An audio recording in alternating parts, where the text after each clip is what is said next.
שבת שלום לכולם. ברשותכם, כל הדוברי העברית, אני אמשיך באנגלית לכבוד כל אורחינו שאינם מבינים את השפה. Dear Saba Ze'ev, Savta Sharon, my parents, Yoav and Rachel, my sisters, Naomi and Abigail, Rabbi Mendy, our wonderful family members, friends, and all of our guests. Thank you very much for honoring me and my family by attending my bar mitzvah ceremony. I understand that for a few of you, my bar mitzvah is the first bar mitzvah that you attend, and it's quite different from the typical 13-year-old birthday celebrations.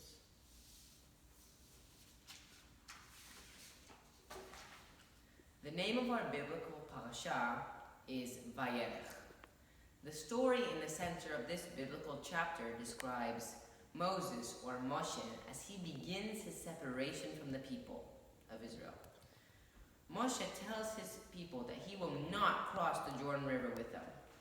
Moshe also tells them that Yehoshua is the one whom God chose to lead them at the entrance to the land of Israel. Moshe strengthens the Israelites that they will not be afraid of the war against the people, since God will help them.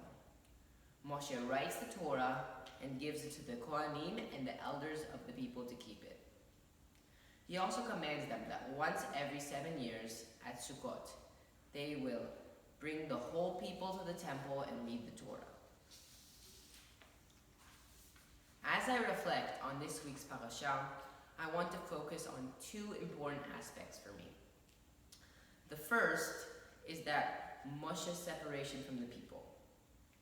In our parasha, God gave Moshe the opportunity to prepare the separation from the Israelites, to announce that Yehoshua ben Nun is the new leader, to write the Torah, and to even write a poem that will remind the Israelites to stay true to their Jewish traditions and rituals. In many aspects, Moshe was lucky. He got to live a long, prosperous life, led by example, and most of all, Moshe had the opportunity to say goodbye. Unfortunately, not everyone is so lucky in that aspect. Today, as I celebrate my bar mitzvah, I want to especially remember my grandmother, Chagit Gurvich, that passed away 5 years ago. Savta Chagit was very special to me. Although I was only 8 years old when she died, I remember that she loved me very much. I often think about you, Savta. I have good memories of the time we spent here in Atlanta or when I came to visit in Israel. I am sure you are celebrating today's special day with us. I also want to take a moment and talk about Shimon Gottlieb. Even though I personally never met Shimon, I heard of his name after I contacted the Remember Us organization. This organization invites every child who's preparing for their bar or bat mitzvah to remember a child that was lost in the Holocaust. About a month ago, I received the name Shimon Gottlieb. Shimon was born on November 2nd, 1937 in Lodz, Poland. We do not know much about Shimon's short life. The limited information that we were able to find, and thank you to Savta Sharon and her friends that helped out with research, is that Shimon's parents, Gedalia and Brendela Gottlieb, were born in 1913 and lived in Lodz, Poland before World War II.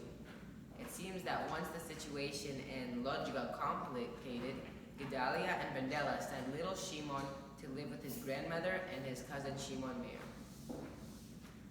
Shimon was not lucky to live in an era and area where it was safe to be a 2-year-old baby. Shimon did not get the opportunity to fight for his life, rights, or territory. Documents found that little Shimon died in the Holocaust in 1940 when he was only 2 years old. I take it upon myself to honor Shimon by sharing his memory on my bar mitzvah day.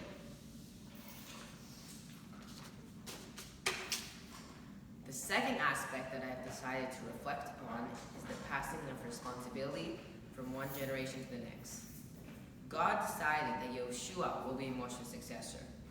Yehoshua was a very faithful student and earned many of his positive and valuable qualities by simply serving as Moshe's right hand. Similar to Yoshua, I strive to be a faithful student and learn valuable lessons by observing both of my parents. They can't teach me much when it comes down to video games, but I do learn from them how to be a supporting brother to my sisters, the importance of determinism and work ethics, and above all, to always be respectful, humble, and honest. I know that I am not perfect, and I have a long way ahead of me before I become a worthy leader in my community, and in the future, a leader in my own family, but I am fortunate that I have a mom and dad that support my journey and turn on a brighter light when I most needed to steer my way. I'm also fortunate to have all of you.